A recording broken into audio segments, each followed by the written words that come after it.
No, not today. No. Yeah. I'm trying to get this heat right now. Get it going. I should have started this off earlier. Little nipply in this joint. Got the hoodie on, but dang. Hold on. Don't involve me in no nipply conversation. I'm just saying, look, it's that. Nah, you ain't just saying because I'm that, on here and now. No, it's that bitter. It's that bitter No. cold. No. In the air. It's good. Why you want me? Why are you rubbing your hands? You inside the house? That's crazy. I'm getting ready. I'm mentally prepared. I like it. It is still cold in my room though, even though I closed my vent for the past week and a half. That's the heat comes up. Yeah. You're listening to the Hot Seed Podcast.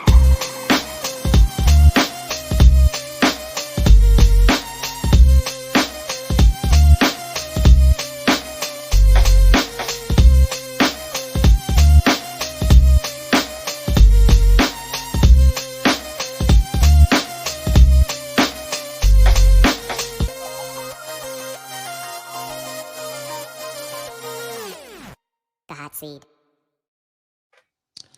Welcome all. I'm Sean, along with my co-host Dave. Yes, sir. And you know what it is. We're just dance with mics, games with headsets, and a whole lot of unfiltered conversation. And as always, make sure you follow us on Instagram and Facebook at the Hot Seed Podcast. And be sure to subscribe on YouTube at the Hot Seed Podcast, where you're watching this show, football talk, and all of our other media exploits. And then if you haven't already, make sure you go ahead and sign up for that exclusive Hot Seed Podcast Plus, starting at a very low $3 a month. Or if you want more for all of your exclusive content or exclusive merch opportunities, being able to be a producer for the show, submitting content, and future guest appearance on the show. It's me. It's your boy, Sean Xavier, storyteller. And we got a special guest tonight. The one, the only, Jayisxzno. And no, that is not my face. But kind of it is in a weird way. my son, but more than that though, he is Jayisxzno of the XZNO clothing brand. Episode 127, a word of your own. Our first guest show we've had since the All Black Everything series that closed out. Make sure you guys go in and tap in volume 3. And tonight, man, really it's part of our creator series where we'll have different creators on from here and there, and then we'll have a full-fledged one going there. But we want to. The reason we built this platform was one, not to just have really dope conversations and about what we do, but also use the platform to help grow other personalities and other individuals outside of us, business-wise, whatever it might be. And what better way to use this platform is to bring in a young entrepreneur. Shout out to my man, Deshaun Naylor, who was one of our first young folks on with his brand. Actually in our infancy, probably in year 1 when we did the first All Black Everything series. So we're back again. So again, welcome. As always, we want to make sure that we give our guests, their spotlight to introduce themselves. So Jay, the floor is yours. Introduce yourself to the folks. Let them know who you are. What's going on, Hot Seed World? Jayisxzno here, owner and creator of XZNO and XZNO World. It's a clothing brand and a story. It's XZNO, the story is the name. It's a story about a young kid named XZNO and his adventures through the world known as XZNO World. If you head down to my Instagram at XZNO World, you'll see the first issue of XZNO called The Creation, where you'll actually see how XZNO was made. And it kind of lands on a sort of a cliffhanger as he ends up looking at XZNO World, though not knowing why it's there, why he's there. Basically gonna do some more. Yeah. Fair enough. Oh, he's still there. There we go. All right, that came out. There we go. All right, we're back in there. We're back in there. It got all weirded out. There we go. Here we go. All right, good stuff. I feel like as you was describing that is the definition of all of the music that I hear this day and age. Actually, no. I feel like we kind of stepped back a little bit from there, but all the music that has come out like the last 5 years, whether you're listening to XXX Tenacion, how you say his name, and then you got other guy. Yeah, they have that. Even with all of the, I say in some cases the negative part of some of this new generation when you talk about the music and stuff like that. I will say that there are stories behind these young creators and artists out there. Unfortunately, it gets exploited into something else. But if you go look at it at its core, all these kids, man, they have a story, and a lot of it is them growing up in a space now that that you guys have more than what we grew up in. We were watching a movie and we were joking that our way of passing time was throwing darts at a dartboard in our room, or we had that hang over the backboard closet basketball hoop, or hell, if you were playing video games, there was no phones. Well, cell phones, we had to call on a rotary phone back in the day, Dave. That's what we had to do, stuff like that. But and that was passing time. I mean, hell, for the most part, the only time you stayed up late is if you were talking to your girl on the phone. Like if you were literally sneaking to talk to her. We weren't staying up to, flip through all night. That's the only time you stayed up late. You weren't flipping through Instagram stories or TikTok and passing time. Your passing time was really, spitting game to a shorty or something like that, or vice, you're a young lady talking to your little dude or whatever. But it's so different now. Kids now have, hours on hours in, getting lost in YouTube and whatever the next trend is, something like that. But they can create business out of that too. Yes, that's the other part. That absolutely, that's the other part of it. They're able to leverage this digital age. But I want to go back to something because Jay, you just said something to the effect of clothing brand, but the way you just introduced that it seems like it has a deeper storyline than just being a clothing brand. Will this branch out in a way as far as storyline, or is the story being told through the clothing? So the story does branch out through, it'll branch out through the pieces of the clothing itself, canvases. At some point, I want to do comics. And my big thing is eventually my own cartoon series. I wanted to do that since like day one. Before I even had the brand, I always knew I wanted my own cartoon series. Gotcha. Because I heard the way that you had said it. I was like, wait a minute, this sounds like a true character, like there's a plot and everything to him. And being introduced. So it's pretty neat that you're bringing it out through the clothes, like you're connecting the story through the clothes, but maybe the thing that intertwines them all together in between will be a story that gets released, like a special edition story that connects to the next thing that's going to drop. So, but that idea wasn't out there. I kind of put it out there on Hot Seed Podcast. So just throw the 10% this way.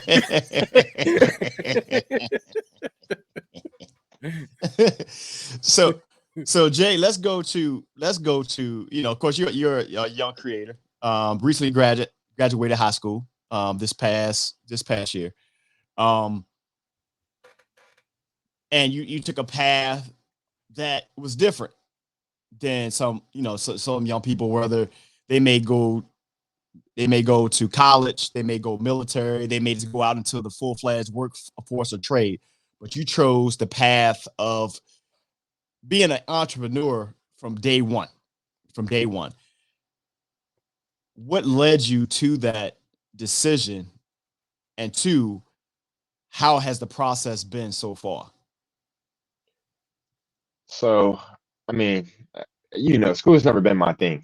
School just isn't for me. I can't sit down for too long, just learning this stuff constantly. It doesn't feel like learning. It just feels like I'm being taught that for hours on end. So college, I was never really feeling it like that. I chose entrepreneurship. I don't even really see it as entrepreneurship. I more see it as just chasing a dream, really. That's really all I really think it is, chasing a dream. I'm not big on working 9 to 5s, working day and night, making money for somebody else. So money is kind of part of it, but I also want to make my mark on the world. And I knew college, the 4 years, it just wouldn't get me there how I wanted to get there in time. So I started the journey of the clothing brand to put my stuff out there to show people what I can do, stuff like that. The process so far it's been pretty good. I've had my ups and downs. I can't say my first job, I can't say it was a flop. All clothing brands have flops in their day and time. But me, I don't really see it as a failure, see it more of as a lesson, how I can keep moving forward. And I'm not hanging my head down or none of that.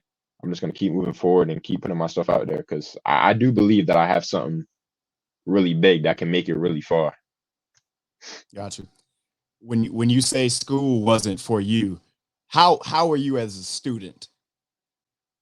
As far as like, you graduated, what was it? Just you were struggling in school, or you just didn't enjoy that aspect of school? And what'd you end up graduating in? In my early years, school was rough. I had horrible grades, but as I got to, I think it was middle school is when I actually started doing better in school. Like I had straight A's and stuff like that, but I would still kind of sort of not do my work sometimes. I kind of just went my way through. Honor roll student, my last years of high school, graduated honor roll, principal's honor roll, stuff like that. Multiple awards, honor society. Never thought I would get that. I mean, school is just, I don't really know how to explain it. It's just I would grasp the stuff, but some stuff just wouldn't click with me. Like math, not my subject at all. You can tell me a math problem day and night, and I would not get it till forever. Fair enough. Well, fair enough. No way. I'm gonna say a couple of things on what you just said. Number one, definitely, no matter if you continue school or not, definitely figure out your math because you'll know if somebody's chipping your ass or not.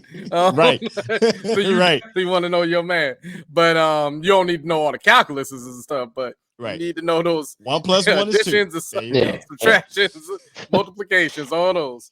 But I want to touch on something that we actually touched on a while ago through a couple of different episodes, and it's just the fact of really choosing your truth, especially as a young gentleman as you are.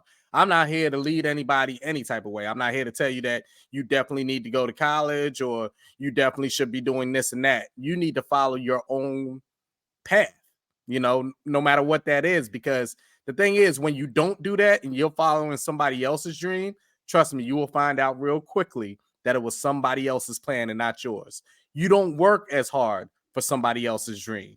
If I'm pushing you just to go to college and you go there, just like you said, you may be there, you may even do good there, but at the same time, nothing is stimulating you as far as your mind. Mm-hmm.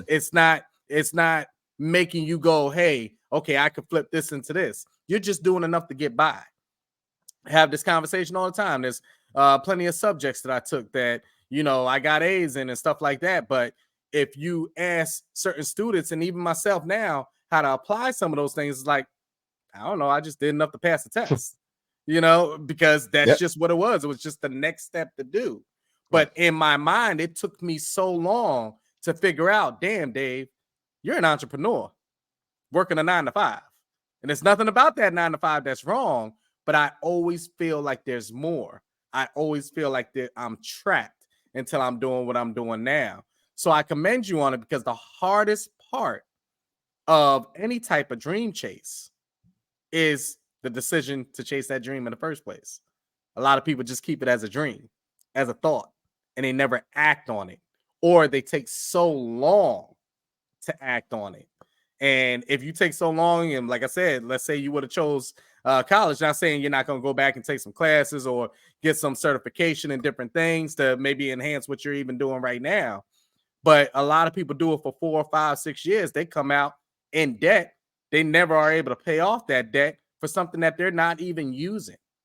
And on the flip side, for people that do choose it, hopefully you're choosing it for the right reason, and you know that that's what is demanded and asked for of what you're looking to do in the first place. So I say it's a very big conversation that maybe we can't spend, the whole episode on, but just know what you just did and what you just decided is not an easy thing to decide.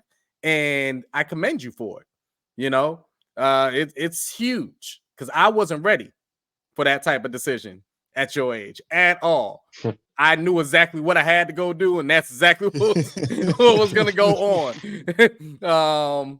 And I don't blame that decision that happened anyway, because some of my truest experiences came from that, but I didn't understand it at the time, and it definitely didn't feel like a choice of mine. So, it's a deeper conversation, but I just wanted to let you know it's much bigger than what you even think. People taking, say, quote unquote gap years and stuff like that. It's a decision. It's a decision. So kudos on that. How important is, and I'm not gonna pretend that I'm not talking to my son right now, but it's a certain thing, a level of this thing is being a entrepreneur, myself, Dave being an entrepreneur, it's that mindset. But how important, Jay, has the support been, or how important is getting support for what you're doing right now to you? I'd say it's pretty important. You mean support as in other people or as in my own like group of people? Yeah, per in se? in home, in home. At home? I mean, I'd say I'm 50-50 with it because I mean support is pretty good. I mean, it makes you feel good knowing that your people are supporting you, people are backing you. But at the same time, people that aren't backing me, I don't really mind it as much because I'm going to do it regardless. I don't really feel any sort of type of way with or without the support. Um, I mean, the support of other people, yeah, I like to see it. I like to see that my stuff is getting out there and, bringing joy, inspiring other people throughout the world. That's probably one of my biggest missions for my brand. So support, I'll go 50-50 with it. Okay. And the reason I asked that question is this is a decision that had to be talked about. We had to talk about this. You going this route. We know what the conversations were like coming out of school, and it was a decision. You had to know what that path was. And the reason I bring that up is the life of an entrepreneur is hard enough. The life of a young entrepreneur is even harder when in our community, in the Black community, for you to come to more times than not to a parent say, hey, this is what I'm going to do. I'm going to open up my own business. And more times than not, probably coming from my generation before that, that was like kind of like shunned. It's like, I feel you, but who gonna pay these bills or who gonna do X, Y, Z? And there's a lot of entrepreneurs out there that they end up growing with a level of resentment as they got older because they felt they didn't get that initial support from home. And it was like, and I understand it from a level of, bills got to be paid and stuff like that. But we often talk about in the community how we're able to create financial awareness and financial security in our own communities. This is how it starts. This is how it starts. Demanding that your kids automatically hit the workforce working for somebody else, helping build somebody else's financial foundation and not their own, or not their not their own, is, in my opinion, it's a terrible way to lead because it's ingrained in us. Unless, of course, you're going to give them, we're going to give them the tools. Say, hey, you need to save your money and stuff like that. But even then, more times than not, you're giving them the bare minimum. Hey, you're going to go to work for XYZ for 9 to 5, which that don't really exist anymore. Make sure you put that 10% aside. You're going to give them that too. But, what are you building for them financially for the future, especially if that's not their passion? So in my opinion, the support is really, really important in the home first. Just to, if nothing else, just to keep them accountable. We talk about accountability partners all the time. Keep them accountable. You got if your son or daughter or whatever wants to do XYZ, be their accountability partner. If you're gonna do that, I got you. But I need to know, weekend or month out, hey, where are we at? Because there's also a reality to that too. You can be a person just spinning your wheel and not getting anywhere, or you actually making moves. So that's my thought on the support aspect. And how's been, what's your take on that, Dave?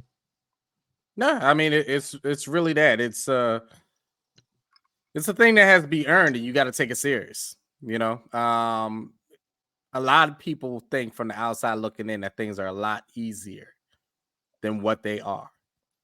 So I'm actually reading something right now where if you're truly in the mindset of an entrepreneur, that is truly the biggest thing that you got to tap into. It's your mindset. We're going to talk about work ethic and everything like that in a minute, but your mindset has to be turned on. There's no waiting. There's none of that. So everything from goal setting, you know, a lot of people do what they call are reasonable goals. Well, an entrepreneur doesn't think that way. There's nothing too high, if you get what I mean. So if you're around people without that same mindset, they will anchor you down, weigh you down. So you also got to look at your surroundings too. When you're talking about business, in a sense, you can't discuss your stuff with everyone because everyone's not on that same mindset. So they'll give you a suggestion that may sound good, but it sounds good to somebody that's coming from their dynamic. Right. You get what I mean? And I'm not trying to lose you there. You know, I always tell people I have a circle. I have a certain circle of friends, right? Or even associates and things like that. I don't speak to every single person about the same things because some people I don't need their opinion off of. It's not to downgrade them, but I don't need them in that realm, if you get what I mean. I don't need that conversation. They can give me good advice, but that's good advice from where their mindset is. Where mine, I may be thinking up here, and they would set my goal down here, easily obtainable.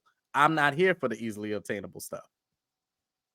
Because my mind thinks in a totally different way.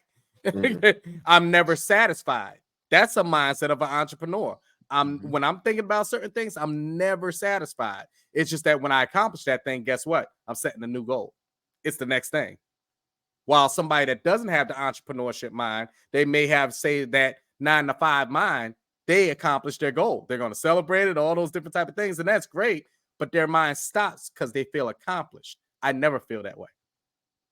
I never feel that way. Boom, I knocked that out. Let's get on to the next thing. And, you know, it's interesting you said that, and it's a great segue to just this part. So, of course, this is a real statistic, and it is 8 out of 10 businesses. 8 out of 10 businesses within the first 18 months fail. Black businesses. So let me put that right. So according to the U.S. Census data, 58% of black business owners describe the health of their business as at risk or distressed. And the reason I bring that up and what you're saying about not discussing, in this case, it leads to the part of value, how you value your business, your brand, your restaurant, what it may be. And just like these luxury brands that you see out there, whether it's the Louis Vuitton or the Fendi or the Gucci and some of the stuff that I can't even, pronounce, it is not available to everybody. It's not. It's called, you have a different type of brands. You have a brand, you have a luxury brand. When you hear luxury brand, it's made for people in that luxury category, in that community. Just because, you can go in and decide I'm going to put a little bit of money together and I'm going to buy this a very expensive piece of apparel or shoes or alcohol or something, doesn't make you part of that luxury community. You just able to save up a couple of paychecks. With that in itself is a problem. But it's not for you. The value of their brands have been made for that community. When we start businesses, a lot of times we will devalue our own brands to help us further fit in with the people who we want to support us. Now, I don't want y'all to get that mixed up. I don't want you saying I'm doing something to forget about my community, but at the same time, I have a business to run. And we know as a black business coming in of any type, you don't have, more times than not, the same amount of capital and support, financial support behind you that others do. So your operational cost is going to be different. You spend a lot of money out of pocket And to be honest, you're probably operating in the negative, and you have a 9-to-5 job more than likely to help sustain your business so you get it off the ground. So what often happens is we will devalue our product to make it more affordable so people can take part in it. If that is your goal, you're in there for the wrong reason. The reality of it is, this is my business, and I want to get, ultimately you want to get the same respect from your business that anybody else would put anybody else. But devaluing your business to make it suitable for somebody else isn't necessarily the way to go. And that is where this 8 out of 10 black businesses part come in. Hey, I'm going to cut costs here. I'm going to cut costs here. Go ahead. So stay there. See, we're on that same mindset. We're going back and forth. So I had an article that I had pulled up, and I'll throw it in there. You can put it in the show notes. It's 12 reasons why black businesses fail within the first 12 months. Right. Now I'm going to go through these real quickly. Number 1, too many alphas and no betas. So many people that want to be the leader, there's nobody to do the work and do the work properly. Okay. They just want the credit. No research.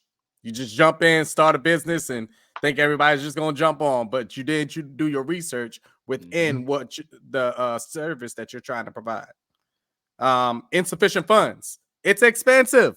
It is your business. Yes. Even if you're borrowing from someone else, whether it's your parents, whether it's a bank or whatever, it's funds that you got to pay back or has interest or whatever it is. But you're dealing in a negative for the first year, 2 years, 3 years. We were talking about Amazon starting, and when Amazon started, just realized that was books out of a garage, right? And they were in the negative for years, and now look at them.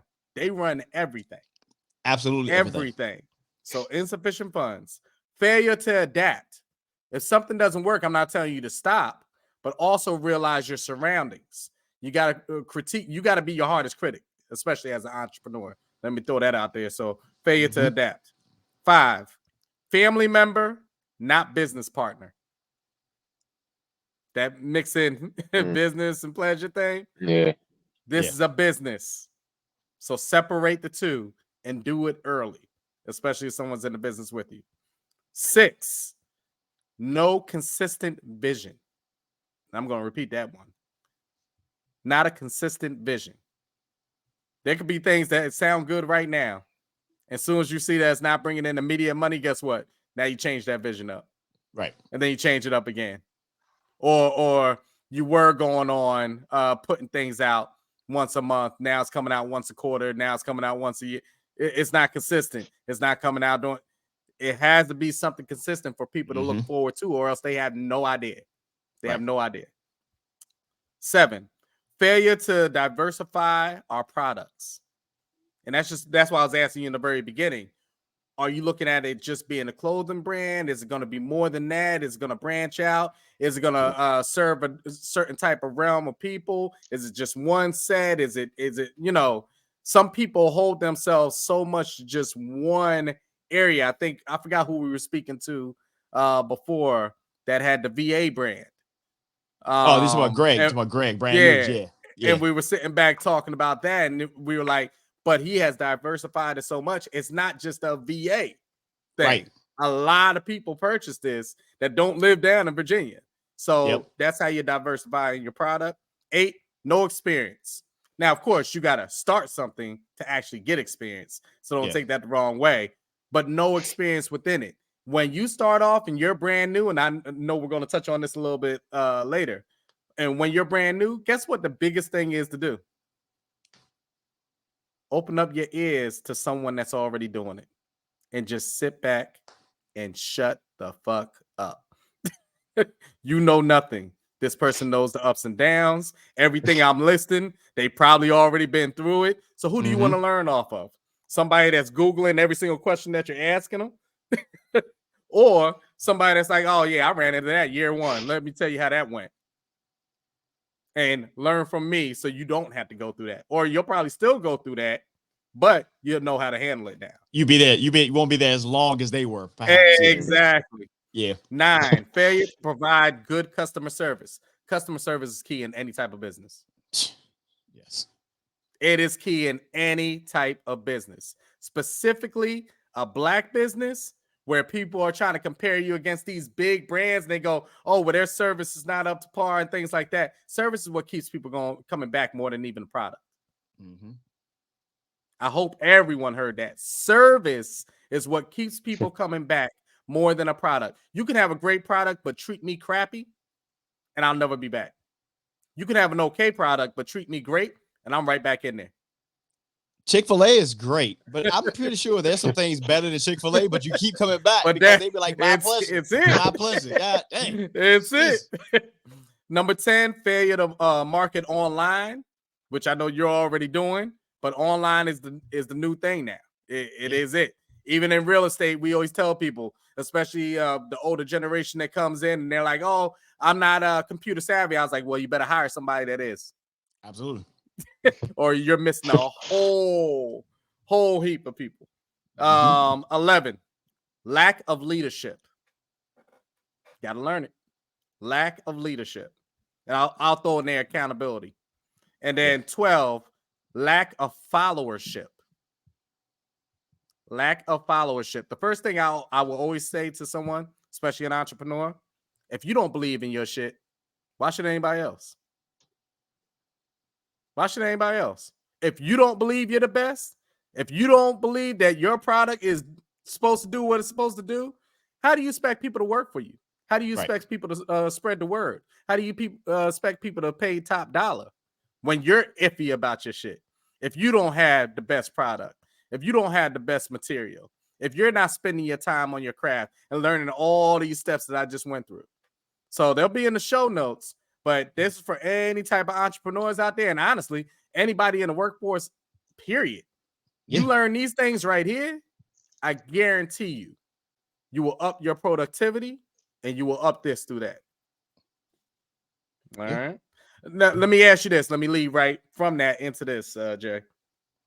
What are some things, even though it's early, what are some things that you've learned early in your venture right now, whether good or bad, that's going to stick with you? Research in a manufacturer.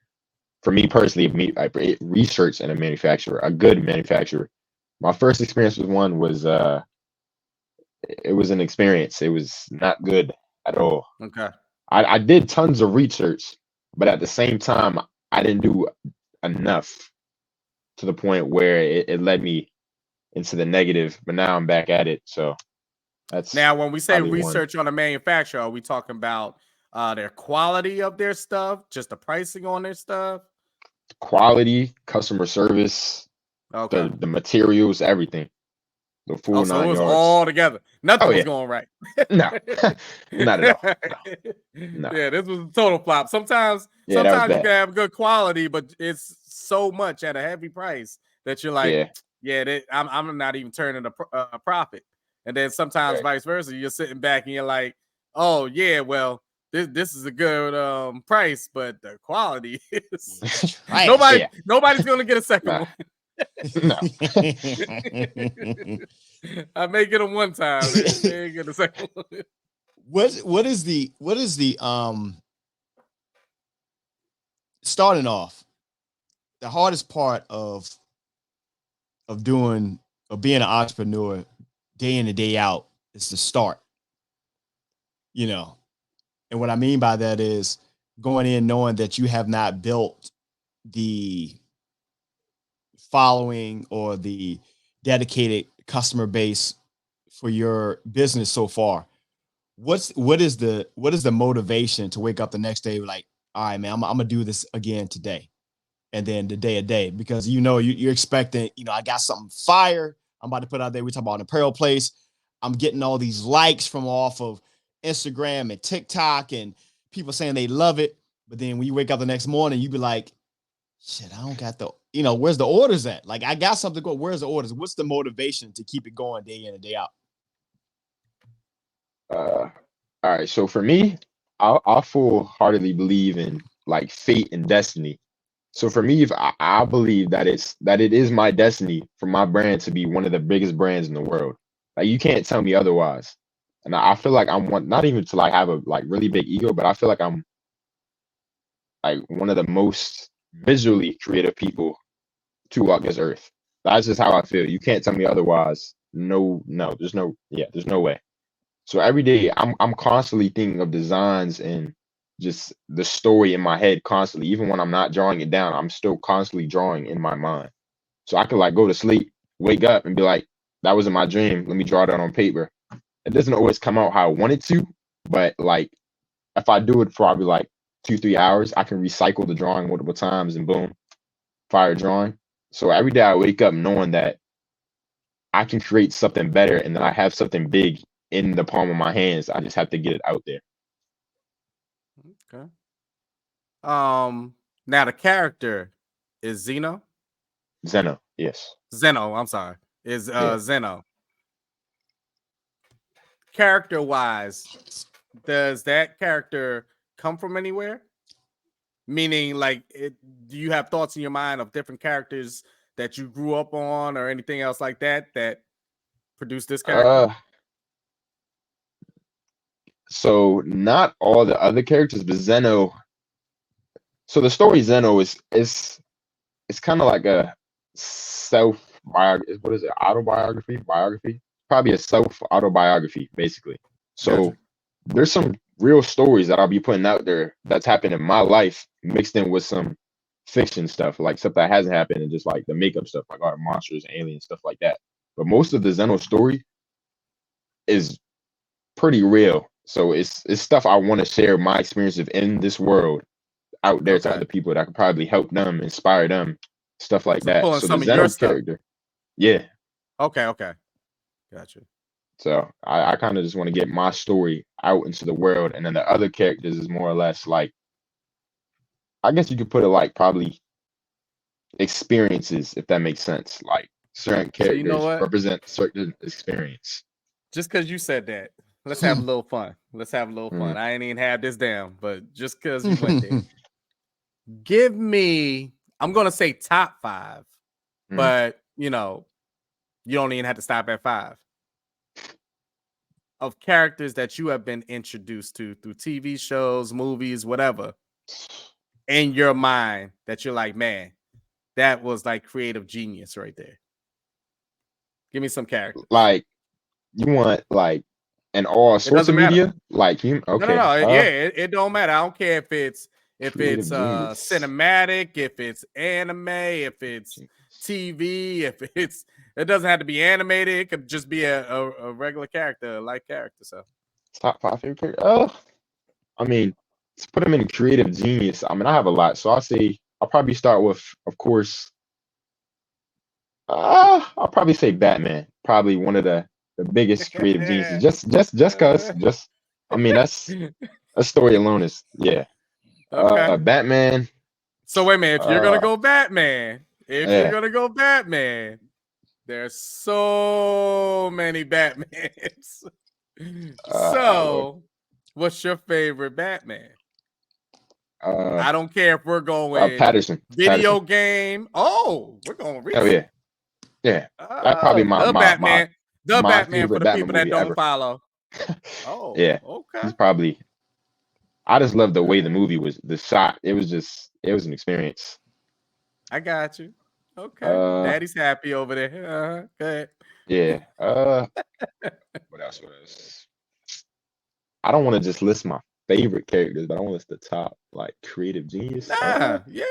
Like you sit it's back like and top 5 just, favorite characters. sure. Okay. Deadpool. Of course, loved him since forever. Yeah. So you're ready for the new one?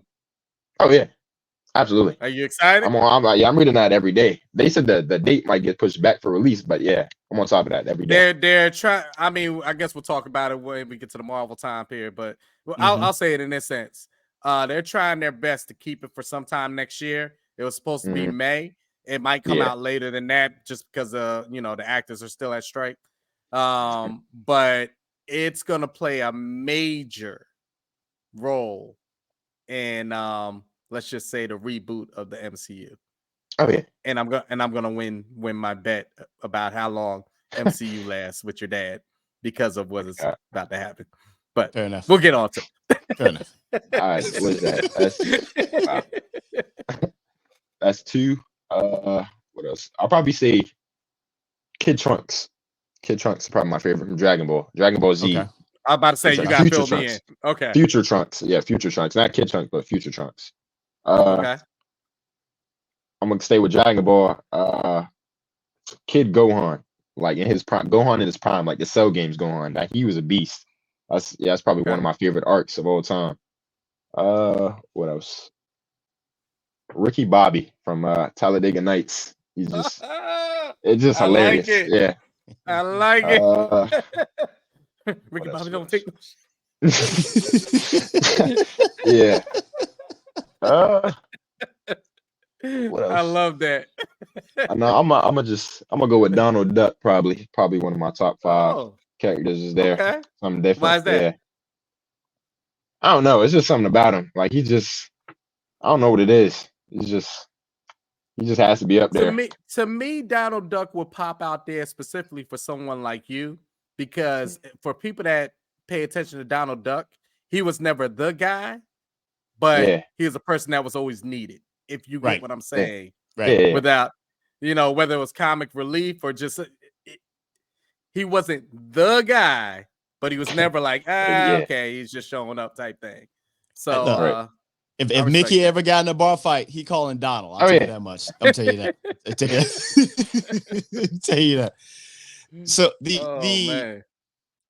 so you got your top 5, man. What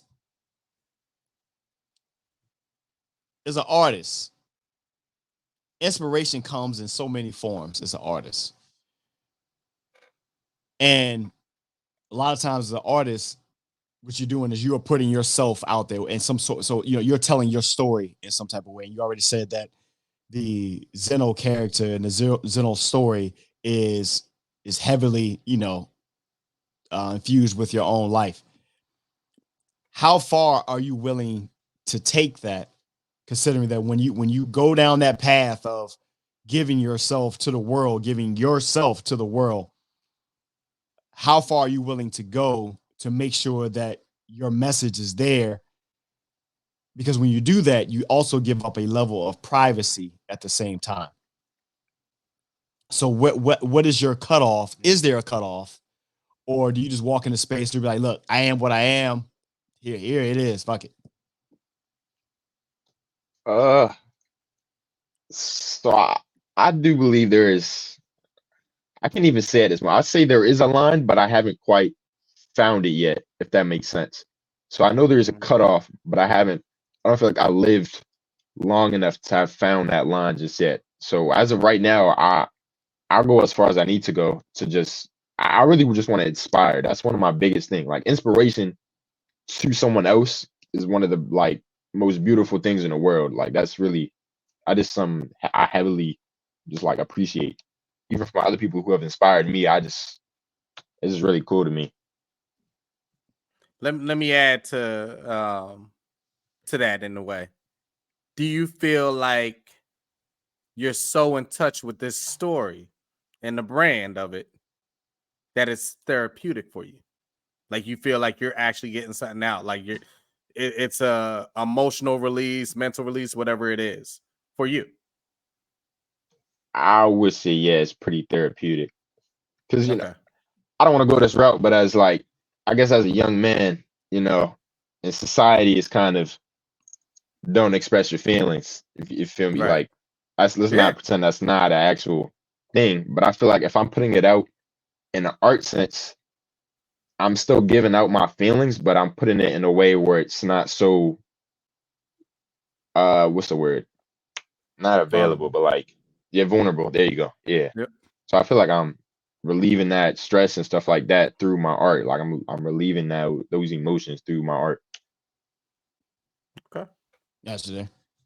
We're talking about, of course, this is the Hot Seat Podcast with your boy Sean, Dave, our special guest, Jayisxzno of the XZNO Clothing LLC, XZNO World, everything else in between, man. It's part of our creative series, creative episodes in this case there. one thing, a part of being a entrepreneur and a creator, and it should go something that's hand in hand with being a person of this certain time period, is work ethic. Something that is a conversation that we have here on the podcast all the time, and something that got pointed out. Part of that work ethic is being consistent. One thing that has made the Hot Seat podcast as successful as it's been has been the consistency of the podcast. And I get that from a lot of people. One of our most avid listeners, your uncle, my brother, tells me all the time. He said, man, look, I want y'all to know I subscribe to y'all's show, not because you're my brother or nothing like that. He says, because of the level of consistency you guys have had since starting in September of 2020. He said, I've listened to a lot of podcasts, new startups and stuff like that. They may last for a few months. And he said, I can count on y'all. Even when y'all take breaks, I know, okay, if y'all go take a break, y'all let me know. I'm going to be back in a few weeks, but I can count on y'all being back in a few weeks. But we're talking about 100. This is episode 127, 3 years in, and the consistency. And we bring it each and every episode. It's part of the work ethic of where we come from. It's something that we take very serious. Not just on the pod, but in our day-to-day lives, because you got people who depend on you for that work ethic, whether people we lead or people who we're responsible for. And I want you to give your take from a young person's standpoint, the importance of a strong work ethic, and two, where did you get that from? So the importance of a strong work ethic. I say it's pretty important just because, like, if you're not giving it your all, why are you doing it at all? Basically, like, if you're not giving it everything you can, what's the point of doing it? You might as well just not do it at all. So, where did I get it from? I got it from you, cartoons, movies, a lot of stuff. Mostly, yeah, that's pretty it. What you got, Dave? What you got, Dave? Oh no, I mean, within the work ethic, I guess my question would be, especially within this generation, and I'm never here to knock anything because things are just different. It's like comparing athletes of today compared to ones I grew up with. It's a totally different time period, different speed, different strength of the game. Like, it's different. But I guess in a way, comparison wise, do you feel like there is a lack?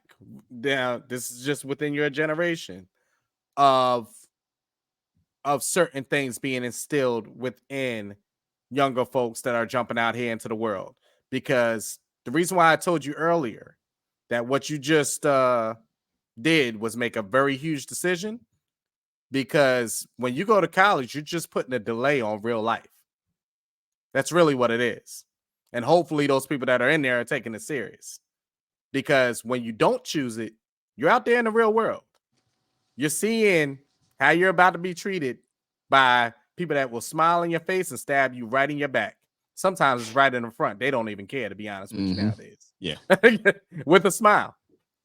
So do you feel like there's certain people that really need to be in tune with their work ethic at an earlier stage, especially since a lot of people are making that decision of not putting it on delay and choosing, secondary college degrees or jumping out into certain things? They're jumping right out into workforce. Do you believe like some of that is slipping in areas? Yeah, I do believe there's a heavy decline in work ethic around the world, I would say, and I guess my younger generation. Wait 1 moment. And do you think even COVID had something to play with that too? But go ahead. From COVID, absolutely, because I know me personally in COVID, I didn't do nothing. I mean, I passed all my classes, but I didn't really do anything. I turned on my computer and I went back to sleep. Let's be honest. I was not doing no work.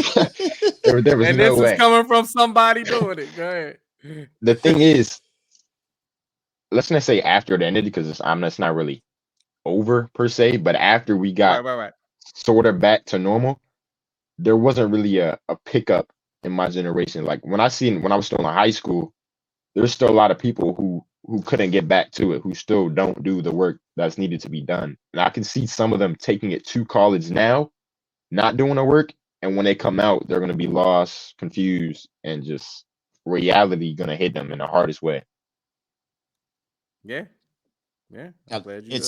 It's so interesting, man, because we talk about their generation, but we also see it in our generation, in adults.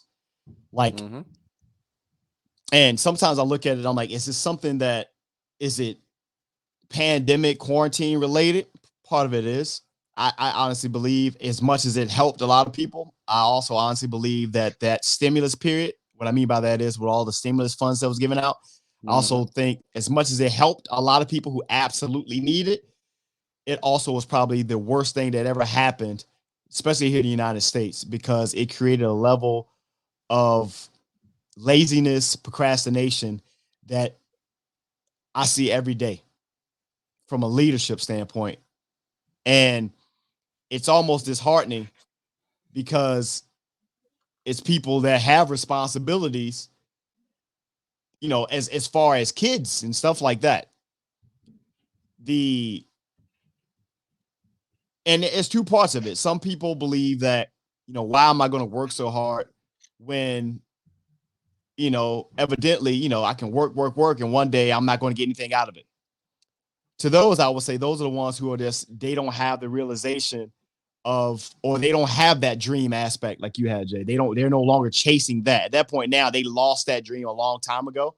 So they feel like, hey, there's no point of me putting in this time because I'm not going to get anything out of it. That's those people.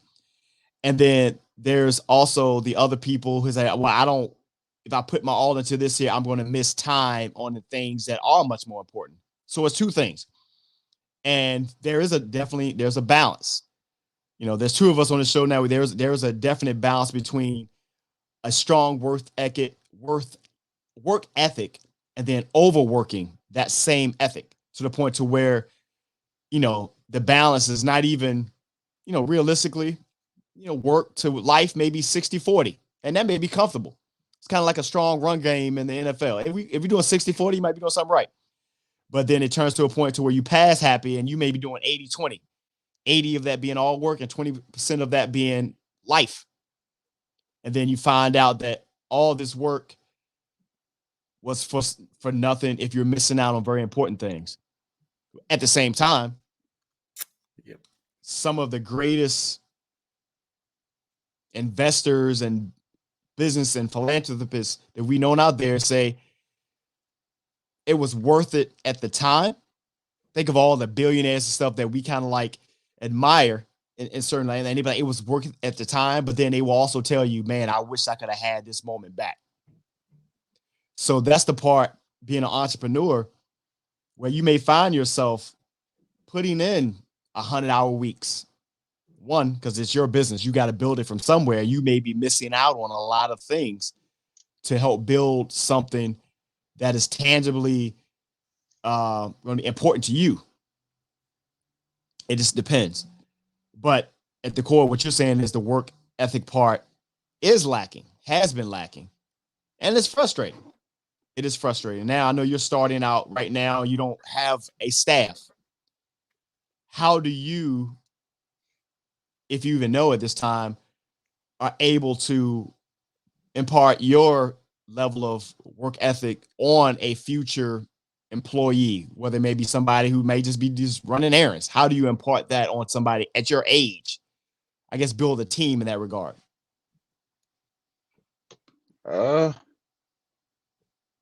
I don't even know, to be honest. I really don't. I mean, How I'm not hard even do you sure think it is? How hard do you think it is going to be for you to trust anyone with your brand? I say pretty hard because I already don't trust anybody now. If that makes I really don't No, trust it does. anybody That's now. why I asked that question. I don't really foresee a staff either. Like I probably write it solo for as long as I can and then go from there. Okay. Yeah. Yeah, the reason why I asked for a second and I threw that little caveat in there as far as COVID. And I'm glad you corrected me, Sean, because we shouldn't even just put it at a generational thing, because that really set a lot of people back. Yeah. And that's half of the reason why, honestly, our economy, certain things are hurting right now. Yeah. People got too comfortable with help, and they forgot what it was to work for what you get. So they were still sitting back looking for handouts and stuff like that, or I don't want to go in no more, or I don't want to do this, I don't want to even show up at meetings, I don't want to do any of those things. Well, if you want to live in that type of way, well, then guess what? You're an entrepreneur, but that comes with work too. Yeah. Very much so. So you can't just jump into these things. So that's why I kind of asked it in that way. But what are some things that you hope, let's say in the next couple of years, what are your goals for your brand? I mean, one of my biggest goals is to sell out a drop. That's probably one of the biggest goals I have, to sell out a full pretty big drop. Like, that's one of the biggest things I want to do. Okay. Gain a good following behind me, have my stuff out there. Probably get noticed from some top people. Not sure who yet, but that would be nice. Okay. Not really sure. And how do you? I'm sure, but like, I can't think that far. How do you put your brand out there right now so people can know? How do you put your brand out there right now so people can know? Like, is it in just stores? Keep doing what I'm is it doing. on the internet? No. I'm asking, how's it presented? Like, how can people? Instagram online store. You can buy the stuff at XZNOclothing.com. My Instagram. I'm constantly posting up there like twice a day, mostly. Either if it's story or like one-of-ones, stuff like that, product reviews, videos. And is this stuff that drops at a specific time? Is it just ordinarily always available? How are you presenting it? It's like 50-50. Ordinary available and dropping at certain times. Okay. All right. Of course, this is episode 127, a word of your own, featuring Jay of XZNO Clothing LLC and the XZNO world itself. So something we do on the Hot Seat podcast, of course, we always give you guys not so breaking news. That news that you may or may not know is out there right now. And sometimes it just has you asking, what in the hell? So I'm gonna run this one first. I don't know what you got, Dave. Let me see what you got. Got it. You ready? Oh, you want me to roll? No, go ahead. All right, let's go. Not so breaking news. So I've actually watched this particular film, and when I saw this headline, I had to read it twice. So, and this is, you can see it on different sites, but I'm getting this one from kpax.com. So apparently fourth graders were absolutely distraught after being shown Winnie the Pooh slasher film. If you wonder what I'm talking about, so a teacher played slasher flick, and we are in that Halloween time of year. But wait a minute, wait one moment. That wasn't one of your favorites right there, Jay? One of your favorite characters, slasher Pooh? Oh, no. Okay. We got Go ahead. So a teacher played slasher flick Winnie the Pooh, Blood and Honey, to his fourth grade class, enraging parents and distressing some students. So it says, well, this is by Alex Arger, and this was actually posted today, updated today. So a school movie day. You guys remember school movie days when they pull out the TV? It was gonna be a great day. That was the best day. So not this day though. So accordingly, a school movie day can be an exciting treat for rambunctious youngsters. But a class of Florida fourth graders, of course, is in Florida, they were tasked with choosing the day's flick, were confronted with a trick instead. Students at the Academy for Innovative Education in Miami Springs decided the class would watch Winnie the Pooh, Blood and Honey, when a math teacher allowed them the choice on October 2nd, according to CBS Miami. So it goes on to say that although anything with the Winnie the Pooh in the title may sound like a suitable watch for kid, Blood and Honey is anything but that. Right. So instead of the typical happy adventure story of a lovable bear and his friends, the unrated slasher film follows their familiar character and Piglet as they become murderous monsters, a transformation sparked by Christopher Robin leaving for college. Man, I saw it. So if you guys didn't watch it, I watched this film because I saw when this came out. I think I saw like a trailer for this after I had watched Cocaine Bear, which is still hilarious and funny to me. And I saw they had did Winnie the Pooh, Blood and Honey. Bruh. So I'm assuming some of these kids have already saw it because he allowed them to choose. But man, how you not screen the film first, man? Fourth graders saw this. Bruh, go ahead. So, number one, I remember when that trailer first rolled out. Yes. And I thought it was a fan-made joint through YouTube. Right. And I was like, oh, they would never get this passed and put into a movie theater. It would never happen. Then come to find out it was real. Then come to find out it got put out. And then you got a teacher. Okay, let's the students pick the next movie. It's not like the joint just says Winnie the Pooh movie.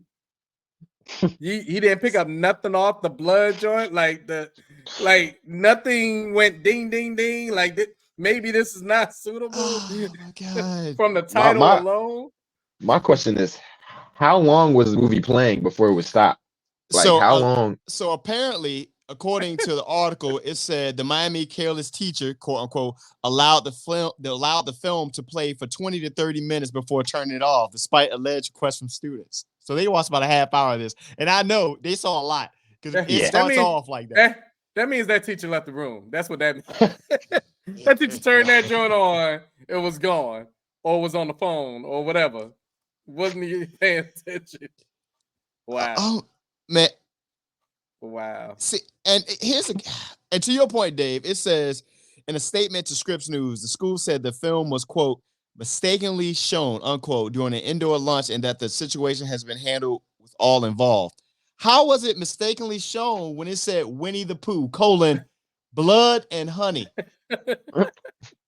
It ain't like they had one of the old school The Adventures of Winnie the Pooh in there.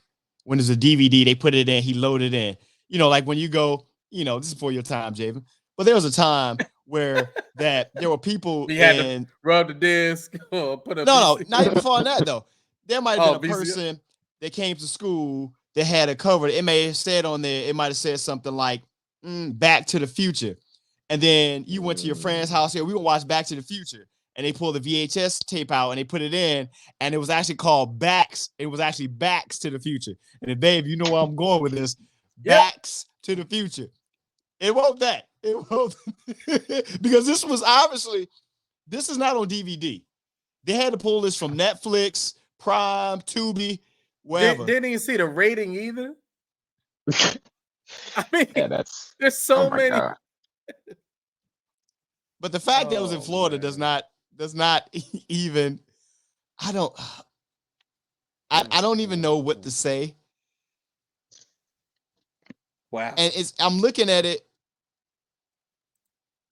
I don't know, man. I don't know how you let this happen. I have no idea how you let this happen. The fact that the company who did this, till I saw, I don't think they faced any copyright infringement from Disney, to my knowledge, because this came out. Which has been weird. No, it's out. Yeah, so, yeah. I don't even know, man. I've been looking at the articles about that, and I was like, this is not, to your point, fan made. This came out, and it didn't come out in theaters, I don't think. I think it did, actually. Maybe it did. Definitely did. Right. It did come out. You're right. I don't know how they got away with that. Usually Disney's on top of all of that. Like, they be getting rid of everything. So they just not on it this time. Disney getting rid of their own movies right now before they come out. So yeah. I know they would have. I don't know, man. You mean to tell me Disney allowed them to put out She-Hulk, but you couldn't stop Winnie the Pooh, Blood and Honey from coming out? Yeah. Yeah. Them kids, they'll never look at Winnie the Pooh, right? Every time they say Winnie the Pooh, they going to Disney, they go see that big ass bear. You know what? I don't even remember seeing Winnie the Pooh in Disney. But if they do, they gonna mess up somebody's kid, man. I swear. Oh my God. What's your not so breaking news? Let's go. Give it to me. Not so breaking news. This is a shout out to who we call Incarcerated Rashid. So if you haven't heard about Incarcerated Rashid, allegedly, let me throw that out there. Yes. An inmate who goes by the name of Incarcerated Rashid needed $10,000 to pay his bond to get out of jail. So he decided to call up a friend on the outside, put $500 down on a 6-leg all-money parlay, money line parlay, and walked away with a cool $13,344, enough to pay his bond, get out of jail, and have some cash to get back on his feet and work on his defense. So first off, to my wife, whenever she questions me on Saturdays and Sundays placing my bets, see what we can do, see what can happen. It can also get me out of jail. And if you want to know the things that he bet on, this was last week. He bet on, these are all money line bets. So Rams, Jets, Raiders, the Liberty, Bills, and Lions. He bet on all of those money line parlay, 6-leg, $13,466. Fellas, how do y'all feel about formerly incarcerated Rashid? Where the hell he get the money from? That's what I want to know. Where did he get the money from? Like, I don't. 500. Yeah. He put. Yeah. I don't know if he sent it in cigarettes. I don't know. Yeah, he bring it off his commissary. Somebody put it on his books. I don't even know. So, Javen, you don't bet. You don't bet. I don't believe, right? No, I should start though. Yeah, there was a delay. He did it. That's I know you see the things I go through. Is you see me on Sundays when I've done my thing. He see me like, bruh, how you not make that catch? Like, how you not make? All I needed is this, and he seen me. But my man's first of all, he was very, very resourceful in being able to pull that off. Yeah, like he able to pull that off. I don't know who his bookie was, but I feel like we need to get, incarcerated Rashid, or formerly known as, and get him on for football talk and see how we get this thing popping. Right, man. Like Right. I saw that story and I was like, I'm gonna save this for Sunday. I'm glad you pulled it up. Yep. Now Washington puts down some type of legislation on you can't make bets from because he pulled it off from jail. They're gonna call it the monopoly rules because through house rules and monopoly, when you're in jail, you can't collect money on your property. Right. So. Yeah, that's gotta be because he did this from jail. He took that one phone call and he made the most of it. Yeah, he killed that phone call. I'm gonna tell you right now. Oh my God, man. He went to sleep like, oh, my bail will be here in the morning. We're gonna be all right. Oh my gracious, man. My question is, did he just pick the teams or did he go down and study everything before he did this? Like, how do you get the money out? These picks he studied because some of these picks for last week, let me go through again. So the Rams game, the Liberty, the Jets game. Yeah, right. You know what I mean? Come on now. The Jets played the Eagles, and they never beat the Eagles a day in their life. Ever. So he picked the Jets. I mean, anytime you're betting on the Raiders, it's already a very iffy bet. He bet on the Liberty to beat the Aces, who have been killing it. Remember, at that point, they were up 2-0 in that series. The Bills, okay. They're facing us. And, I don't know. That could have kept them in because it could have went the other way, but and then the Lions, a couple of those bets there, they were something. Yo, for him to pull out the Jets, throw 500 on it. Right. Yeah, that's crazy. We ain't talking $5, 500. He put that on that for the Jets, bro. The Jets, so Javen, the Jets in their history have never beat the Eagles, which I did not know. I never knew they never beat the Eagles before. Like lifetime in the NFL? Lifetime. Yes, lifetime. They've never beat the Eagles. Yeah, that's a disgrace right there. They've had Joe Namath. They've had some good periods, but I would have never have taken that bet. You obviously knew something we didn't, because there's no way. Like it's and he strongly put down 500. It was like, I'm up out of here. Wow. Right. Oh my God. When you let 500 roll on who their quarterback? Oh, you talking about Zach Wilson? Zach Wilson. Right. When you let 500 roll on Zach Wilson, you're in dire needs. With Sauce Gardner and them out not even playing, right? Yep. Sauce and them Sauce didn't even Gardner play the game. Yep. So I don't know, bro. But yeah, shout out to incarcerated or formerly incarcerated Rashid. Now you need to go work for FanDuel or somebody, bro. DraftKings, y'all need to hire that man. You know what I'm saying? Do something. Do something, man. Do some commercials. Oh God. FanDuel can help you too. Of course, this is the Hot Seat Podcast, episode 127, man. A world of your own featuring Jay of XZNO Clothing LLC and XZNO World. Of course, make sure you follow us on Instagram and Facebook at the Hot Seat Podcast and subscribe to the YouTube channel, man, at the Hot Seat Podcast. And of course, shout out to all of our new subscribers to the Hot Seat Podcast Plus, which gives you the opportunity to get monthly free merch, the opportunity to be a producer for the show by submitting content for us to talk about, and be a future guest on the show. So shout out to all you guys, man.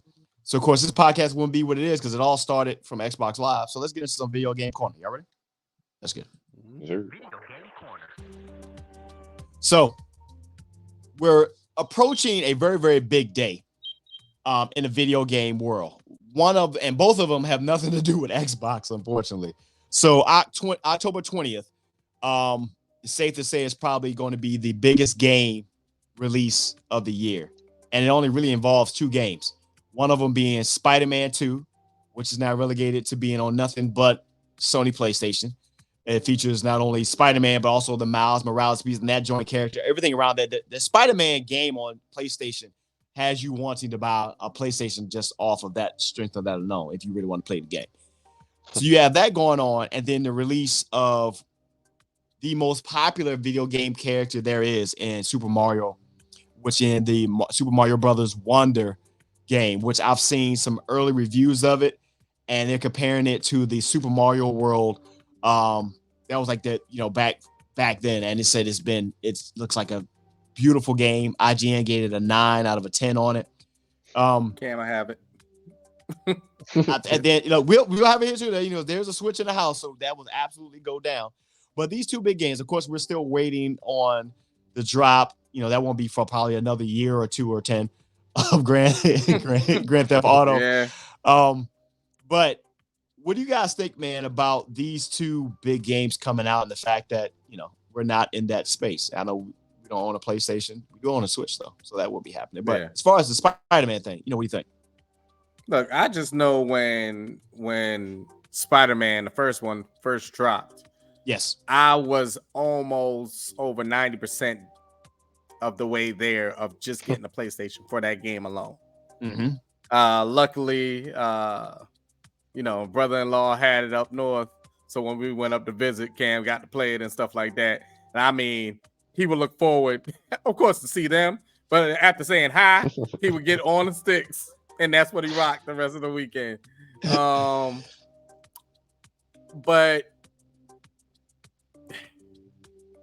it pisses me off to the fact that we don't have any access to that specific game.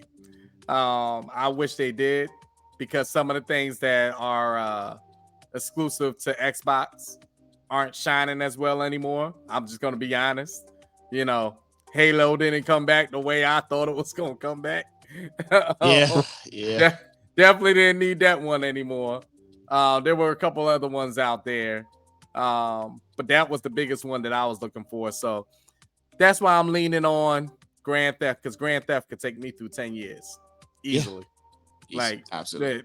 It's my most look forward to game right now will be Grand Theft. As far as the one for Switch, the Mario joint, he will have that. Now here, I think there's supposed to be like 5 spinoff of Mario games, like going through the end of the year, beginning of next year. So they're riding that Mario Brothers. That's how well the movie. That's how well the movie did. Almost $1.5 billion they did off that film. Yep. Easy. Yeah. What do you think? What do you think, Jay? What's we Either that or what are you into right now? What games are you what sticks are you knocking out now? Well, as far as Mario's cool, but I'm not a big Mario fan. But IGN giving something better than a 7 means it's good. So IGN in the 7s. Spider-Man, I saw the most recent trailer last week, and it was about a PlayStation. And then I had to think very wisely about it. I haven't even touched my Xbox in days, like months almost. So it's kind of depressing that I can't play Spider-Man. I'll just be watching on YouTube. What are you playing right now? What are you playing right now? If anything, when I can, Rocket League. Still playing that. Been playing that since the beginning of quarantine. I hate the game, but I always keep crawling back to it. A lot of NFL players play Rocket League. I forgot what running back it is. I forgot what team plays for, but they have they're knee deep in Rocket League. So that's pretty dope. Are you doing tournament play or what are you doing? I do tournaments some nights and I lose every single one. So that's why I hate the game is so irritating, but it's really addicting. You can't stop playing it. It's just how it is. Occasionally I'll play some Brawlhalla, Fall Guys, stuff like that. Yeah, kind of like City Skylines, but then they pushed it back to next year. But that's neither here nor there. Oh my God. Assassin's Creed, by the way, just dropped too. The Mirage. Yes. I did see that. Yes. Look pretty dope. That's a continuous game that you could definitely play. And then, of course, I always got to shout out my most addictive game as of right now, Call of Duty, which has Modern Warfare 3 dropping next month. Already got it reserved. Yes, I was part of the beta. Ran into that, played a little bit of the Modern Warfare 3 already. And it seems pretty dope, but I'm gonna judge it off the zombies joint, so we'll see. Gotcha. Did you guys see that? Have you guys seen the the fan reaction to that Kong Skull Island game? That piss poor game. Have y'all seen that chop up in your feed or anything? I haven't seen the reactions, but I've seen the still images and it looks terrible. Horrific. So yes, man. So they dropped this Kong Skull Island game, which chronicles pretty much the rise of Kong as he earns his rightful place on Skull Island. And man, that thing looks, you remember what Beast Wars looked like when we were growing up, Dave? Like the original Beast Wars cartoon? It looks like that. It looks like that. And then that was dope. But if you go look at that right now, you'd be like, oh, that is a terrible game. I don't know who did this game, but they should be ashamed. I don't know who allowed it to be released. That was just bad. It looks so we'll put the link in the show notes, man. You're talking about a bad game. It's just as bad as the new MK on Switch. And that was just terrible. Yes. I don't know what that was y'all about. saw that, right? Yeah, that was bad. So they dropped the Mortal Kombat on Switch. It didn't Giving it 0 frames per second. It was stop. No. Yeah, no, it was bad. Yeah, just stick to kids games. Switch. Don't do that. Don't try to do the crossover stuff. Let's do what y'all do best. We don't need the Blu-ray. Speaking of, I was on Xbox the other day, and you used to have the app. You have all the apps and stuff on your Xbox thing, and I saw on my home screen that thing still had an app in there for you to play Blu-ray disc. I'm like, really? People still doing that? I didn't know. That's kind of weird. That's still up there, even though they Best Buy just said.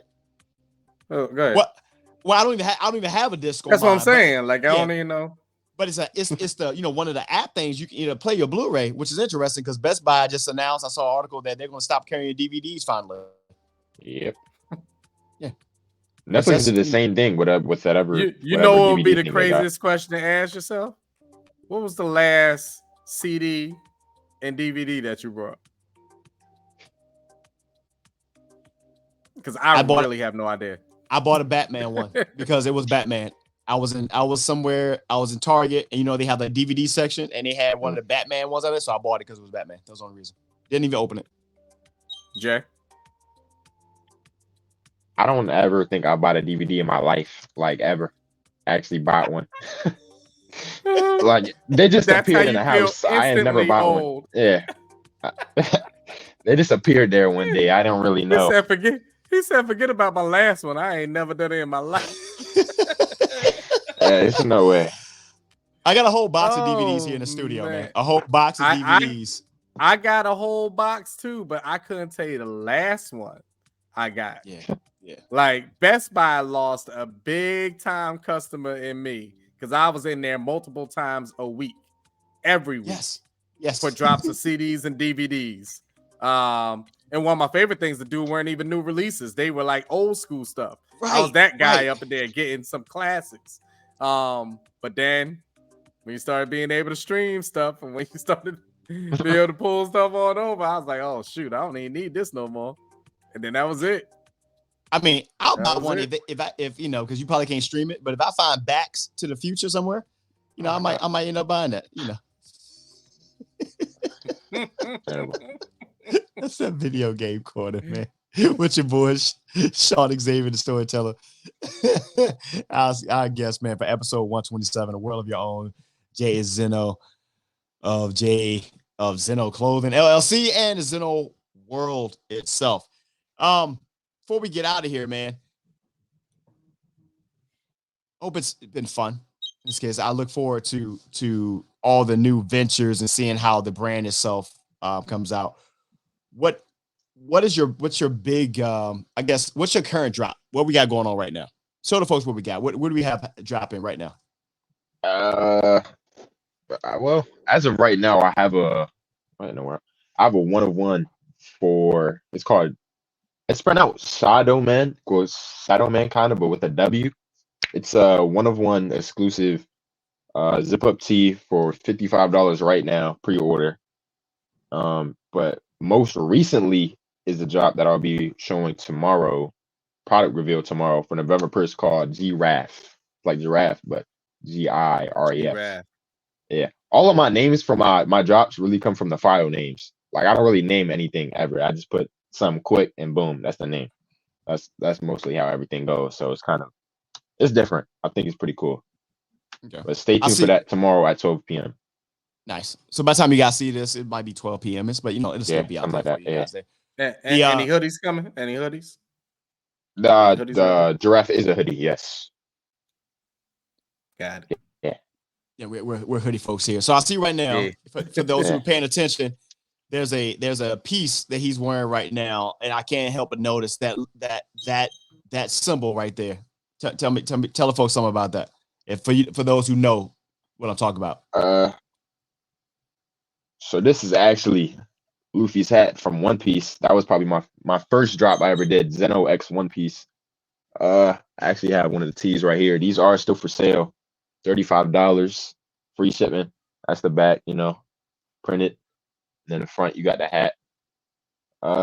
I just recently started watching. Well, not recently, but I started watching One Piece after getting constantly told to watch it by my friend for like thousands of years, like forever.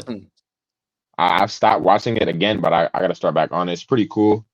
The shirt, really soft material, polyester, doesn't shrink, no wear and tear on the back, fully machine washable.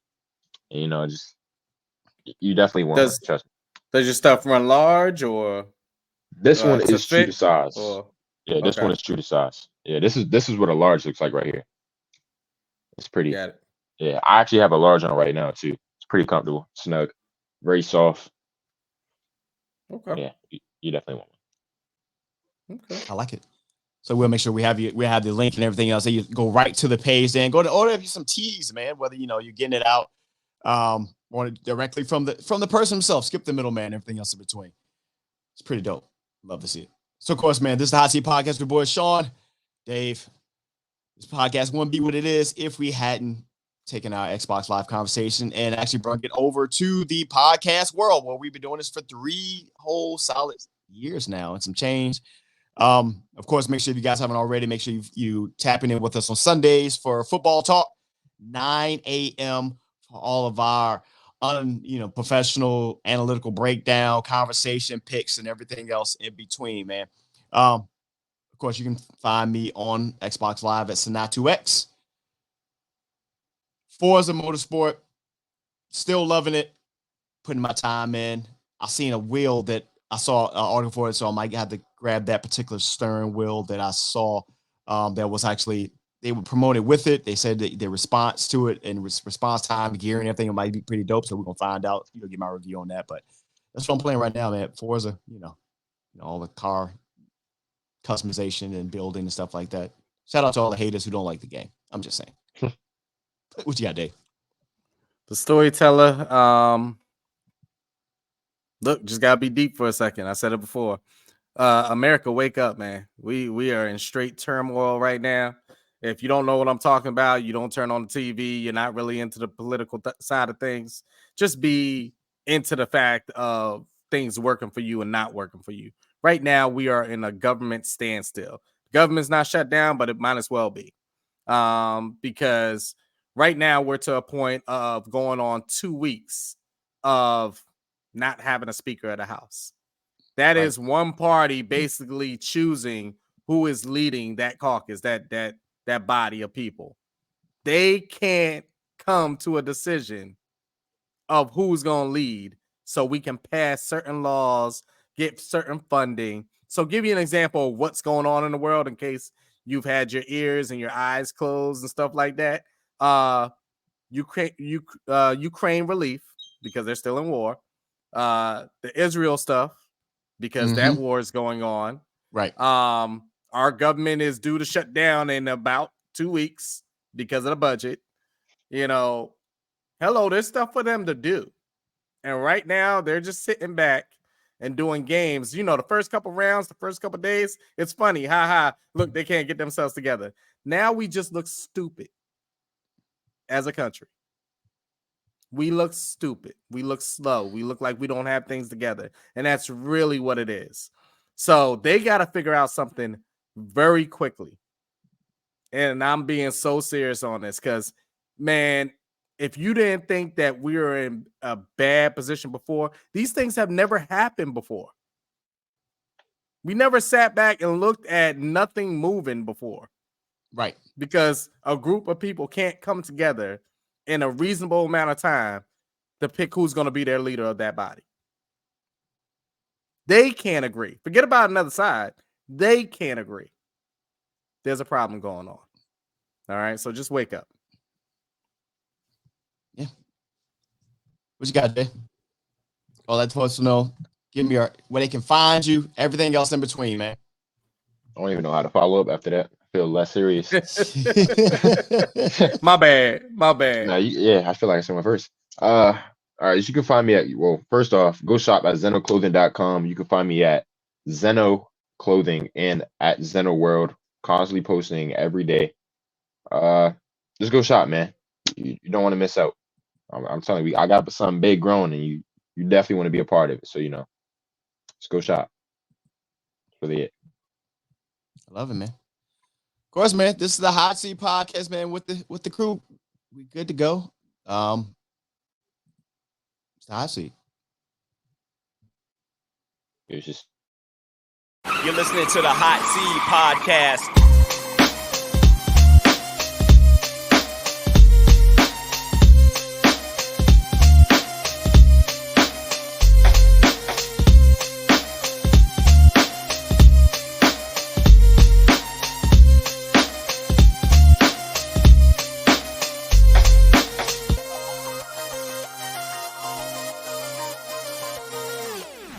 The Hot Seat.